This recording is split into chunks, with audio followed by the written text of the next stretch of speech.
നമ്മളൊരു പക്ഷേ ആരോഗ്യകരമായി കുറച്ചുകൂടി ശ്രദ്ധിക്കേണ്ട ഒരു ദിവസമാണ്. ഇന്ന് പ്രമേഹ ബോധവൽക്കരണ ദിനം കൂടിയാണ്. പ്രമേഹത്തെക്കുറിച്ച് ബോധവൽക്കരണം നൽകുകയാണ് ഈ ദിനത്തിൻ്റെ പ്രധാനപ്പെട്ട ലക്ഷ്യം. ബ്രേക്കിംഗ് ബാരിയേഴ്സ്, ബ്രിഡ്ജിംഗ് ഗ്യാപ്സ് എന്നതാണ് ഇത്തവണത്തെ പ്രമേയം. രക്തത്തിലെ ഗ്ലൂക്കോസിന്റെ അളവ് ക്രമാതീതമായി കൂടുന്ന അവസ്ഥയാണ് പ്രമേഹം അഥവാ ഡയബറ്റിസ്. പ്രമേഹം എന്തെന്നറിയുക, അതിൻ്റെ സങ്കീർണതകൾ മനസ്സിലാക്കുക, രോഗബാധ ഉണ്ടായവരെ പിന്തുണയ്ക്കുക, രോഗചികിത്സയുടെ ഭാരം കുറയ്ക്കുക ഇവയാണ് ഇത്തവണ ലോക പ്രമേഹ ദിനത്തിൽ ലക്ഷ്യമിടുന്നത്. പ്രമേഹം പൂർണ്ണമായും ഭേദമാകില്ല, എന്നാൽ ഡയബറ്റിസ് റിവേഴ്സൽ ചികിത്സ വഴി നിയന്ത്രിക്കാൻ കഴിയും. ജീവിതശൈലിയിൽ ക്രമീകരണം വരുത്തുക, ഭക്ഷണത്തിൽ മാറ്റം വരുത്തുക, ഇവയിലൂടെയാണ് ഇത് സാധിക്കുന്നത്. പുകവലിയും മദ്യപാനവും പൂർണ്ണമായും ഒഴിവാക്കണം.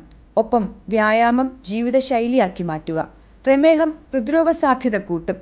പ്രമേഹബാധിതർക്ക് ഒരു മുറിവുണ്ടായാൽ അത് കരിയാൻ വളരെയേറെ സമയമെടുക്കും. ലോകത്തെ ഏറ്റവും കൂടുതൽ പ്രമേഹബാധിതർ ചൈനയിലാണ്. രണ്ടാം സ്ഥാനം ഇന്ത്യക്ക്. ഇന്ത്യയിൽ 10 കോടിയിലധികം പേർക്കാണ് ഡയബറ്റിസ് ഉള്ളത്.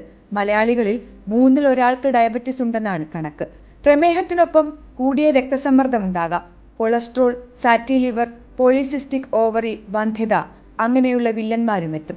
ആരോഗ്യകരമായ ജീവിതത്തിന് ഭക്ഷണം നിയന്ത്രിച്ച് ജീവിതചര്യ ക്രമീകരിച്ച് മുന്നോട്ട് പോകാം. News desk NTV.